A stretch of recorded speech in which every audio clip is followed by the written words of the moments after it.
Hey everyone, welcome back to Rob's Funk and Junk podcast, episode 27. 27, pre-Christmas. Will I get another one in before Christmas? Don't know. Anyway, how's Christmas rearing up for you? Let me just turn my mic down. It's a bit gainy. How's Christmas? How's your Christmas planning going? I think we're nearly there. When I say we're nearly there, my wife's just coming in now. Sorry to disturb you. I've just come to get a bottle of bubble. You're going to say hello? Hello, everyone. Merry Christmas. Oh, gosh. I didn't realise I was on camera. Merry Crimble. She's coming to get a bottle of champagne. Yeah, my friend is round. Friends arrived. Ouch, that's loud. Sorry, everyone. Are you going to bring me some? Yeah. So, as I was saying, my lovely wife Rachel has done all of the Christmas preparations. Most of them. Yeah. Because she's the queen of Christmas, and I am usually, but I'm not usually the queen of Christmas. I'm the king of Christmas because I love Christmas, but I've been away so much. It's been a full-on Christmas season of gigs. I don't know, any other guitar players, musicians, bass players, have you been busy? I just know that I've just done a load. I did 4 in a row last week, which at my age is pretty heavy going. I was all over the place. Up and down the UK, and then a little trip to Zurich. Excuse me. Little trip to Zurich with my friends in the Aston band, just doing a sort of Christmas do thing over there. Flew over on Swiss Air, and Swiss Air kindly, when I was flying back, so I had to go. I had a couple of gigs in London, 2 nights in London at this residency I've got at a place called Langhans, which is a great fun gig. Did 2 nights in London, travelling home in between, so I get back sort of about 2:30 in the morning sometimes, go to bed, always up at about 7, half 6, 7 with the dogs. And then I had a gig, so I think it was Wednesday and Thursday, and then I stayed in London after the gig on Thursday, and I had a really early flight out to Zurich on Friday morning, so it was like 4 a.m. flight, which is always a joy. So they kindly got me a hotel at the airport, with which I jumped straight into bed and had a kip. And when I did the gig, sort of got off the plane in Zurich, went straight to the venue and did a very lengthy sound check, which was fine. Got back to the hotel for about an hour to eat something, and then went back to the venue to do the gig. Got back at 3 in the morning, was up again at 4:30, I think. Lobby call. Flew home, and I had a gig. Flew back to Heathrow. I had a gig that night in Sussex. So I was supposed to go straight to a little hotel in Sussex from the airport at Heathrow and just have the day sort of a day to sort of have a few hours kip, a few hours sleep. But waiting around at Heathrow for my guitar to arrive, and it's the dreaded thing. They hadn't put it on the plane, so it was stuck in Switzerland. At which point I was like, well, I'm screwed. I've got a gig tonight. What am I going to do? So I ended up driving back home to where I live in Cambridgeshire, picking up a guitar. Well, had 2 hours sleep, picked up a guitar, and went back to this gig in Sussex. And then, so it's been a bit like that. It's been great, good fun. I'm not complaining. The gigs are good. It's great to be out playing, as I keep saying. But yeah, it's such a pain in the ass when your guitar doesn't turn up. It is so worrying because you just think, well, is that it? Am I never going to see it again? It's happened a few times. I think my wife is bringing me a glass of champagne. Oh, look at that. Christmas bubbly. Christmas bubbly. Merry Christmas. Merry Christmas, everybody. Anyway, yeah, so the guitar didn't turn up. Hang on. Cheers to all of you. I'm not an alcoholic, but it is Christmas. Come on, it's Christmas. Oh, yeah. Yeah, there's always that worry of when your guitar doesn't turn up. Is that it? Is it going to be knackered? Is it going to be sat in some room for 2 months? I always think the worst. But actually, on this occasion, I just went, screw it. It'll be fine. I'm sure it's going to, I travel with a really heavy duty, actually, you can see it right there, the SKB case, which whenever I go to the airport in America, they always assume it's a gun for some reason, because it looks like a rifle case. So, but no, it's something even more dangerous. It's a guitar. So yeah, I travel with that. So the guitars are always pretty secure. Gone are the days when you could take your guitar on a plane. I remember that. It used to be so much easier. You could take your guitar on the plane. It would always fit. It would always fit up in the lockers above. Honestly, the amount of times, I nearly swore there, but the amount of times I've had to buy a ticket for a guitar to go on a plane. So sometimes if I haven't had a gig bag, if the guitar's traveling in a gig bag, like a mono bag, like a soft padded bag, and I had no other way of traveling with the guitar, and a lot of the flights, you're sort of using EasyJet or SleazyJet with their speedy waiting extras, or Ryanair, or something similar, where you normally would be able to take the guitar on, but they won't. Now you have to buy a seat for it. And the amount of times I bought a seat for the guitar, and then when you're on the plane and it's on the seat next to you, the flight attendant would come up and go, "Oh, do you want me to put that up in the locker for you?" And I'm like, "No, I bought a seat for it. If it was, why did I have to buy a seat if it could go in the locker anyway?" Anyway, moan. This isn't going to be a moaning podcast. But yeah, that's what happened the other day. The bane of traveling with instruments. And I've seen, you see them throwing them on the conveyor belt. And has anyone had any guitar disasters? I had one once turn up with the headstock snapped off. And then it just took forever to get some compensation out of the airline. And you think, God, how hard must you have thrown that for the headstock to be snapped off? The mind boggles. But that's traveling used to be so much easier with guitars, with instruments. Now it's carnets and that's the problem. When you're traveling to do a gig, if you get to the other end and your instrument's not there, you're screwed. You're screwed unless you've got a good hire company. But sometimes, if you're traveling to sort of, I did a gig in the Maldives last year. It would have been a nightmare trying to get a guitar there. Look, I'm complaining about something that didn't even happen. Fuck me.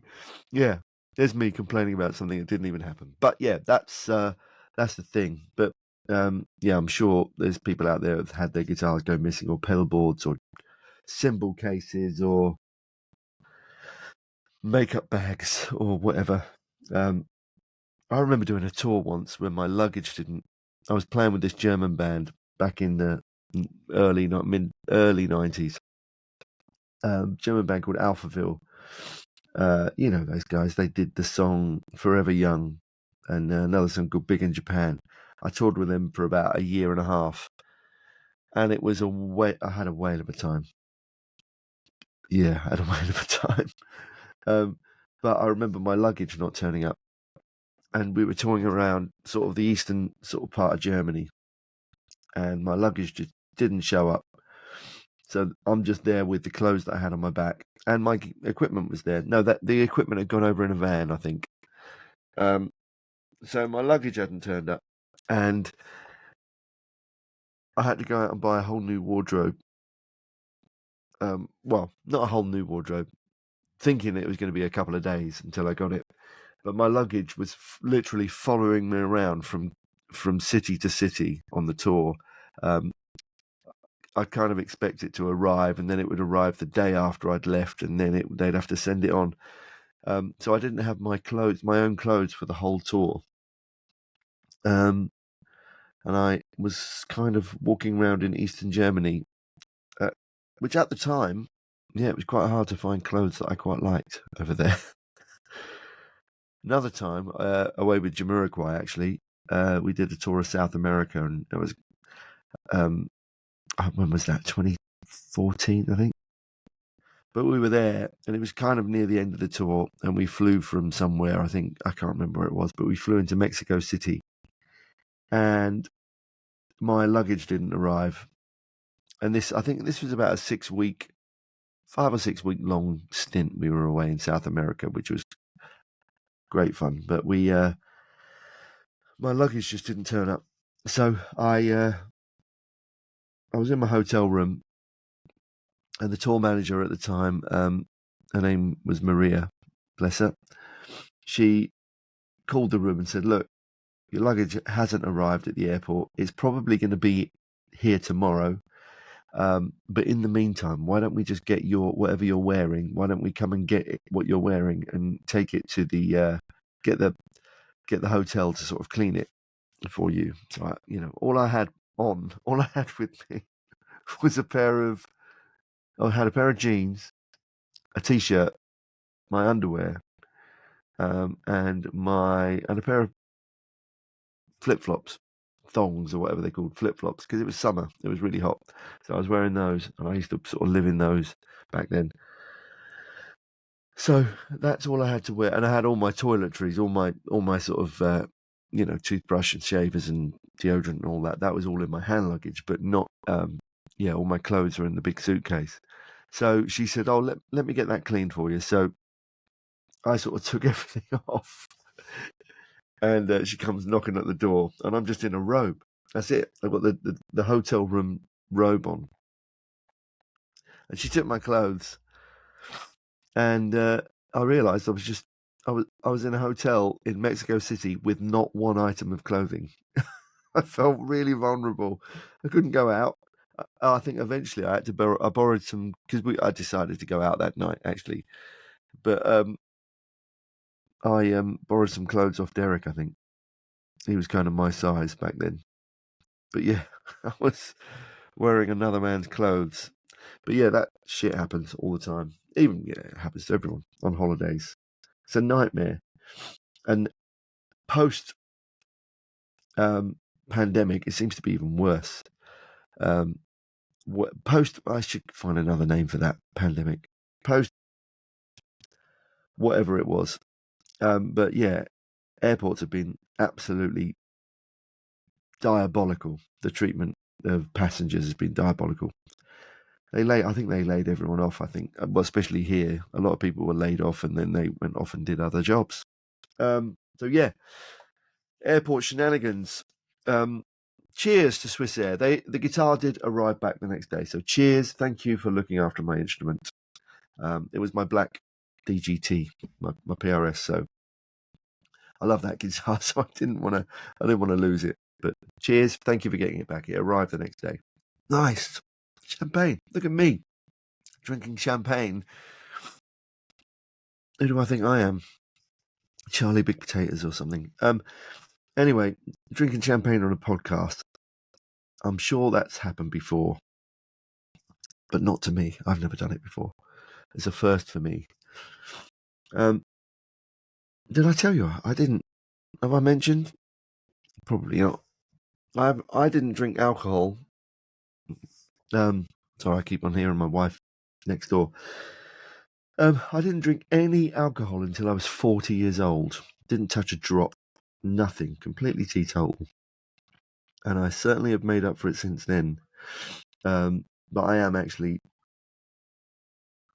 pulling back a bit from drinking. I'm sort of doing the old try and drink at the weekends. He says on a Wednesday. Shit. That's rubbish. It's Wednesday, but it is Christmas Wednesday. Yeah, I had a day at home today. It was the first one in quite a while. Quite nice. Got to catch up on a few little sessions. My wife had a list of jobs for me to do, of which I've started and gone at it with great enthusiasm. He says, just because I'm like, yeah, I've been away for a while. So she had a list of, I'm sure there's more. There's a bit more. She's out there. Is she listening to me? No, she's not. She's feeding the dogs. So what else is happening? Oh yeah, man. Well, thank you for to everyone who listened to last week's episode, which I talked about Alan Murphy. Yeah, I did get his date of departure wrong.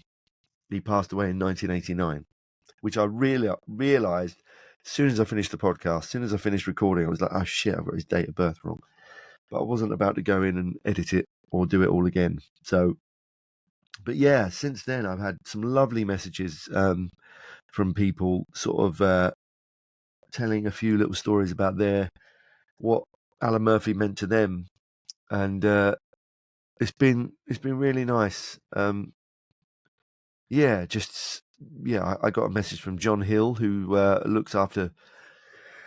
I think he owns quite a lot of Alan's guitars, from what I gather, from what I heard. He's not said that, but I think the guitar that they used as the picture in the Guitarist magazine, that's actually with John Hill now.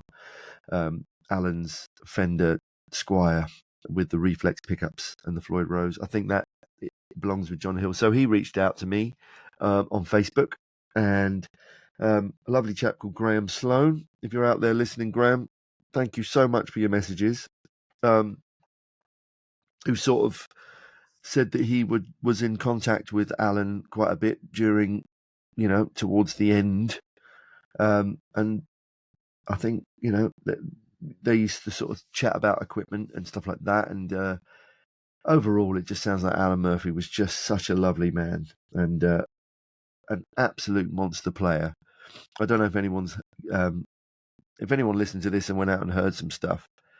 And then a friend of mine sort of tipped me off to a song by Kate Bush in which she mentioned Alan. I think the song's called Moments of Pleasure, where she sort of pays tribute to him at the end of the song. Yeah, so that was quite nice. Quite a nice little sort of walk down memory lane of my old guitar hero. Who still is a guitar hero. It's just such an incredible player. What else has happened this week? Yeah, I saw a thing come up on social media. I think it was on Instagram or Facebook or something like that. But it was about it was a couple of things I've heard actually. And it's sort of, I thought it's a good subject to talk about. Maybe controversial. I don't know. I'm not doing it to be deliberately controversial, but it's something that I have thought about a bit. I watched the interview with Rick Beato and Joe Bonamassa, which was fascinating. What a player that guy is. He's incredible. And he was saying that he sort of chatted to another guitar player. I can't quite remember his name, but he was a younger guitar player. And he was talking about this young guy, had been invited to play the Star Spangled Banner at some game somewhere, some event, some big sort of televised event. And apparently he said it, I think Joe Bonamassa had done it in the past, and they were sort of talking about it. And this guy said, yeah, he was absolutely petrified, I'm paraphrasing, he was petrified because he was so worried that if he made a mistake, his guitar playing would be turned into a meme. That mistake would be turned into a meme, a social media meme. And it's sort of that, I was like, shit, yeah, that's absolutely right. These days, you just can't play anything wrong. When you're on a gig, that's nowadays, that's on your mind all the time.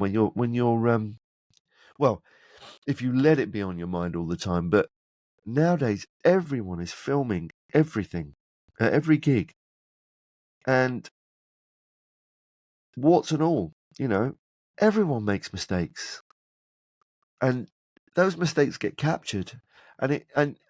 I think it's sort of. I think it's you can. I think I tend to not care about it that much. Actually, I don't care because I make mistakes all the time, all the time. And I'm and the people I play with do too. There's the odd slip of a note sometimes when you're doing a solo, and I think that's just completely natural. But then I saw an article about. It was one of those sort of pop-up things. I think it was from Guitar World, and I think it must have come up on my Facebook feed or something. And I read it at the start. I think I saved it, but I can't find out. Fucking Facebook. I can't find out to find it. But it was talking about social media guitar players, Instagram guitar players and TikTok players, about how everything has to be perfect. Everything has to be perfect. And I watch a couple of these guys, and I have my favorites, and I have some that I go, yeah, I'm not sure that's.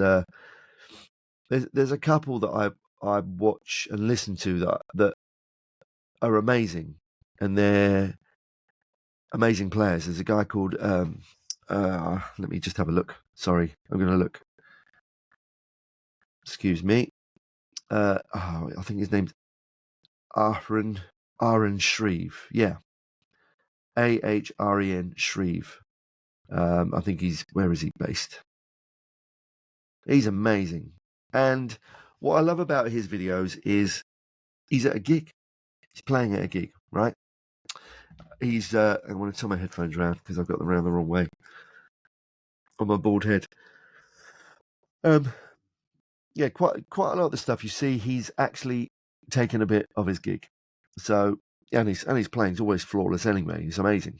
But then there's some others that are played where it's very staged, and that's also fine as well. I've done a bit of that myself.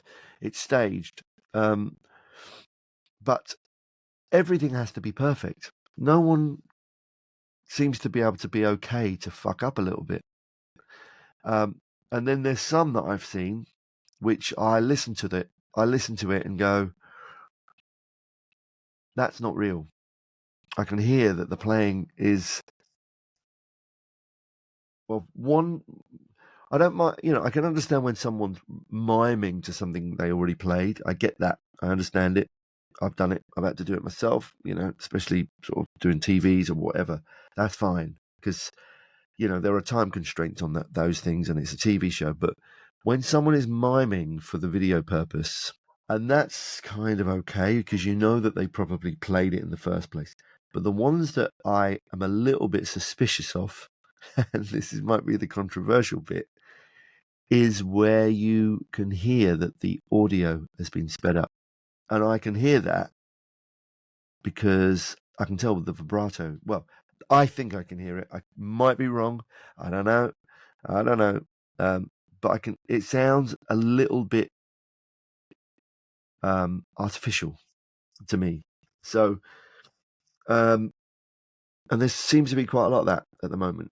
And I know that's probably a deliberate thing. I know, back in the day, Les Paul did that. I remember seeing footage of Les Paul doing How High the Moon. And forgive me if I'm wrong. I might be wrong. Someone might come on in here and tell me and rip me a new one. But that was sped up. That was a trick, And no doubt he could play. He played everything. That's fine. He played everything.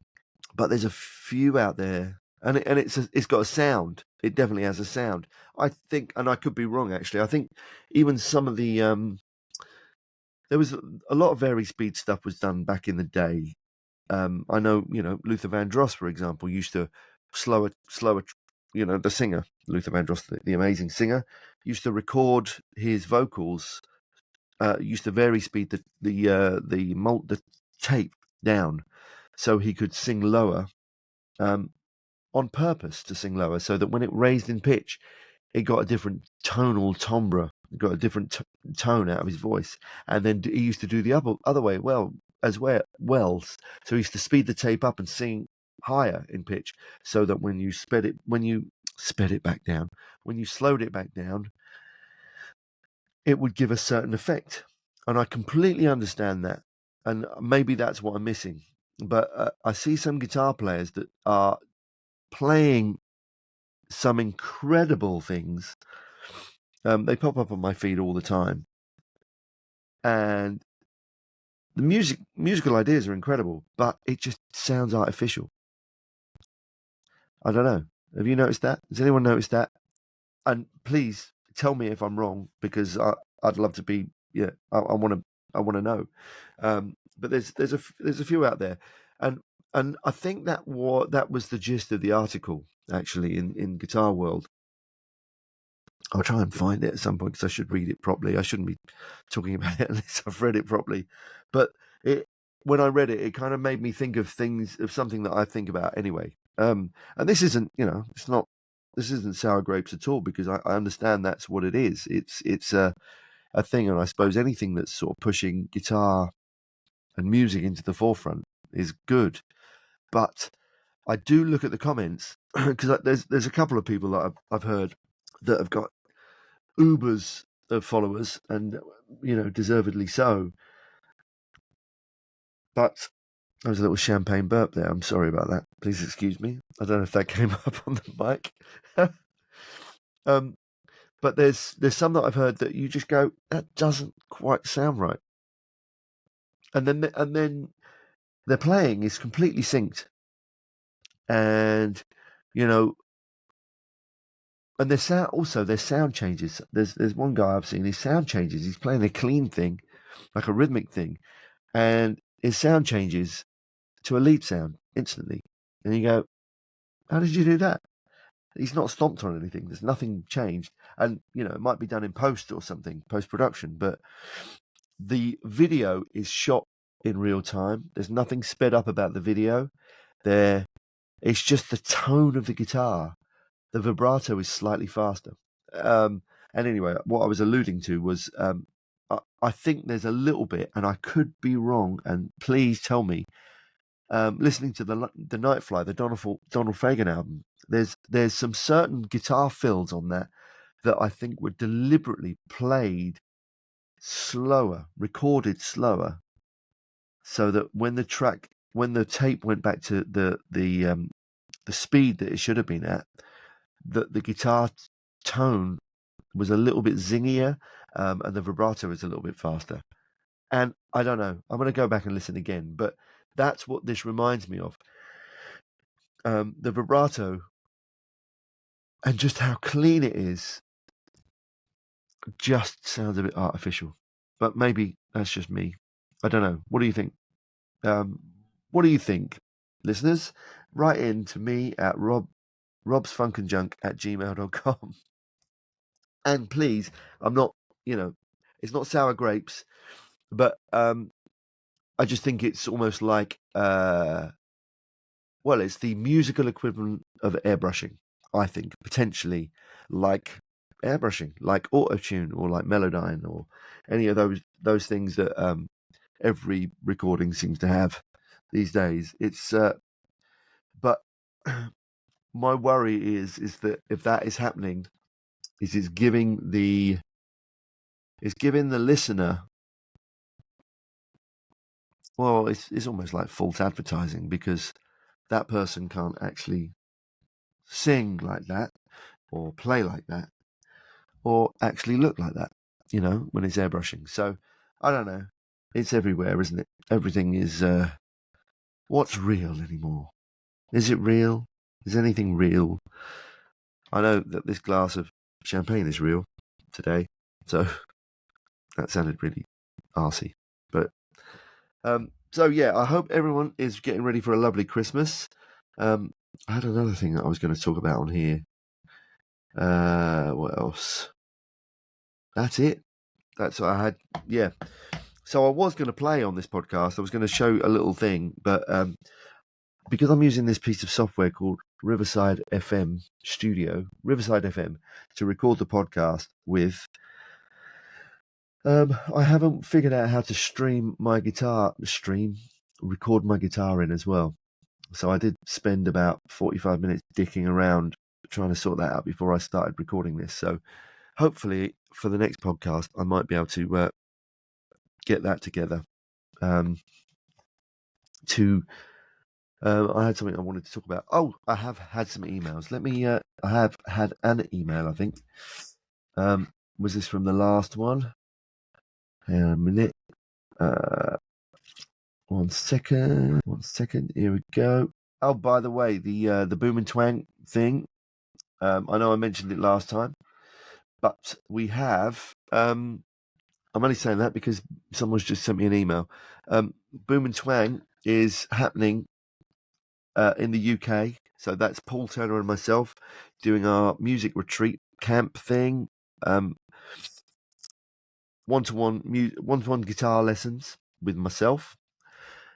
Yours truly, one-to-one bass lessons with Paul Turner from Jamiroquai. And then we have, on the final day, we have a special guest drummer, which is Derek McKenzie. So we do sort of one-to-one lessons with Paul and myself.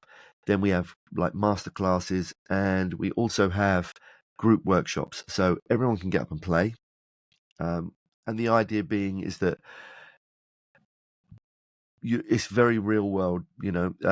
We sort of throw some things at you, pick a couple of tunes, and people get to play with each other, which is really fun. Because I know a lot of people sort of are doing that, but some people don't get to do that as much. So it's a great way to meet new people and play and sort of work on some ideas of actually working in an ensemble and listening to other players and listening to sort of each other play and sort of have a bit of a musical conversation. So that is running in the UK, March the 1st to the 3rd. Let me just have a look. It is March the... hang on, where is it? I should know this because I'm doing it. I've got so many dates in my head. March the 1st to the 3rd in the UK. And we have also announced, so yeah, that's a weekend residential retreat in the UK, in Cambridgeshire, near where I live. All food is covered, is within the thing. You stay there, you sort of arrive on the Friday morning. We kind of work through the days, have a hangout. We sort of all have lunch together, all have dinners together. And then goes through to the Sunday where we have the visiting drummer, and then everyone gets to get up and play. And it's a really, really good fun weekend, actually. We had a great time last time. So if you're interested in that at all, drop me a line at Rob's Funk and Junk, or check us out. Paul and I, we've got Instagram is at Boom and Twang. So that's BOOMNTWANG. And drop us a line and we can send you some information. We also have announced, and a few people have signed up for that already, is the Boom and Twang retreat in Thailand, which is taking place from, where is it? Taking place in, hang on, where is it? I'm just trying to find the details here because I just don't want to say the wrong thing. Where is it? Information. Excuse me. Oh yeah, it's running from the Thursday the 15th of February until Saturday the 16th, and it's an amazing studio called Karma Studios in a place called Bang Sarai in Thailand. and we recorded there with Jamiroquai a few years back when we were making the Rock Dust Lightstar album. So that's how we know about the place. But it is an incredible facility. So we just thought we'd get over there as well because Paul and I are doing some other work there, and we just thought we'd do a retreat over there as well. So same thing. You'd come and there's a hotel literally a walk across the road from the studio, which looks amazing. And we will all be staying together and, breakfast, lunch, dinner, drinks by the pool, working in this amazing studio facility in Thailand, right in the lovely sunny season. Some amazing food, etc. So if you're at all interested in that, same thing, one-to-one lessons with Paul and myself, group workshops and masterclasses. And we will hopefully be having a drummer visit us there as well, so we can sort of all have a good old jam session. It's good. It's a good thing to do because it just means, you get used to sort of playing with other people. It does create a bit of a community of, whenever I've done these things, people tend to stay in touch with each other and sort of share ideas. And the good thing about that is you get bass players and guitar players sharing ideas as well, and sort of creating together. Even if you're creating online and sort of making music together and sending parts over, writing music together, or even getting together to play, so it's a really good fun thing to do, and Paul and I are going to continue doing them. But if you're at all interested, nice little trip for early next year, some music and some fun, and just drop us a line at robsfunkandjunk@gmail.com. What else was I going to say? Oh yeah, I had an email. So let me have a quick look for my email. I've got so many email accounts on my computer. I nearly swore. I've got to stop swearing. So hang on a minute. People asking me about the Thailand thing. Oh, that's cool. So I've got an email from Gordon Haswell. Hi, Gordon. Where are you based, Gordon? I'm just looking at your email address. Will it tell me? Hotmail. Your Hotmail-based email address doesn't give me any indication of where you're based. Let me just move this up here. So, right, I'm going to read this so you're going to see my chin. Hey, Rob, great to have you back. Thank you very much. Nice to be back. In Techniques videos, you've talked about how you tend to focus on the higher end of the chords, top 3 strings, and let the other instruments fill the sound. But if you're playing with a smaller band, e.g. bass drummer, singer, do you change the way you play? And also, would you change your amp settings to make it all sound fuller? I absolutely would. Yeah, that's a great question, actually. Yes, I would. Playing in busier arrangements, especially with keyboards and horns and BVs, I do tend to don't always do it, depends what the guitar part is, but I do try to play in a way that the guitar will cut through. And that tends to be around the sort of G, B, and E strings, sometimes a bit of D string, especially with picking parts. But I do tend to think that register cuts through a thick, paddy, or piano-y sort of sounding thing, just sonically in the band in Jamiroquai. That's kind of where some of the parts live. So let me grab an acoustic guitar so you might be able to hear it. 1 second. Bear with me, caller. Bear with me. Wow. Bang, bang, bang. So, I don't know if you can hear this. I'll angle the guitar down. Hang on. You can hear that, right? Can you hear that? My trusty Maton. Have you tried these? Has anyone tried these Matons? They are amazing. So, for example, we've got the song All Right, which is a C minor 7 to a G minor 9, D minor 7 to A minor 9. So A minor, C minor 9 as well. Sorry, the guitar. I can't stand playing a guitar that's not in tune. Yeah. C minor 9, G minor 9, D minor 9 to A minor 9, right? That's what the chords are doing. So if I was playing that in a band with no keyboards, I'd be playing more of the harmony. But when I'm playing it with Jamiroquai, when we're sort of in full flow, all I'm doing is concentrating on more champagne for me. Your champagne. It's great, this. Yes, sir. Thank you very much. You're quite welcome. Thank you. Cheers. Cheers. Merry Christmas to you. I'll call you later. So, yeah. So I just play those two notes of the C minor 7, which is the, what's that? The minor 3rd and the 5th. And then for the G minor 9, I'm playing the flattened 7th and the 9th. So, which is, I stay on it for that chord, which is when I go to the D minor 7, sorry, I stay on those two notes that I've just played for the G minor 9. So it's very simple. So that's what I'm doing. I'm just playing very small, but if I was playing in a band that was a little bit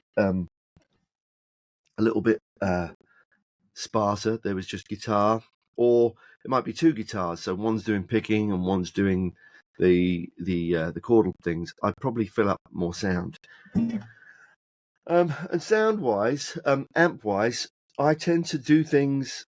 If I'm playing in a club, I tend to sort of tune my amp to, or my modeler, whatever I'm using, to what the gig sounds like. I adjust the EQ to what the gig sounds like, what I'm playing to. I sort of never have a one thing set, so it's the same every time. So I will adjust as I go. So yeah, thank you for that question. Have I got any more?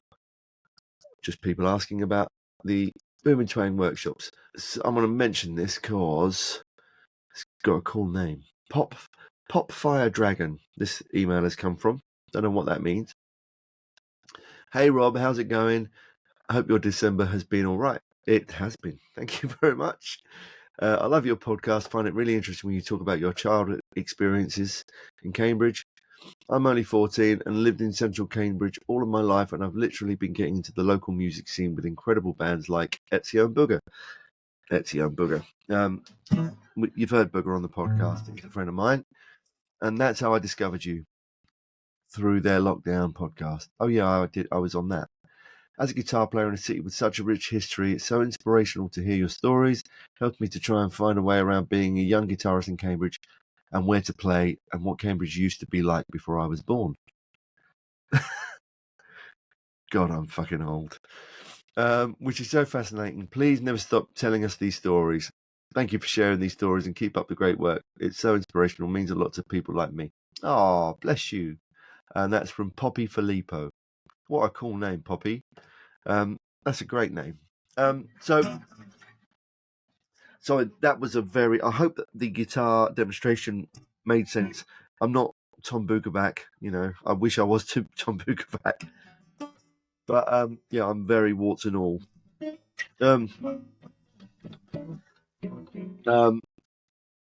Yeah. So I did my first pub gig in Cambridge when I was 14. I was that age. I was playing with this band of all older dudes. So yeah, yeah, there is a scene there in Cambridge. My son's sort of doing gigs there at the moment. He's playing in Cambridge. He's sort of trying to break out and do gigs outside of Cambridge, but it's a great place to play. Yeah, well, good luck with it, Poppy. Good luck with it, and I hope you. Yeah, any questions you've got, just give me a shout. Drop me a line here, and I'll hopefully can help you in some way. But yeah. So look, everybody, I'm going to sign off because I've been 47 minutes. Jesus.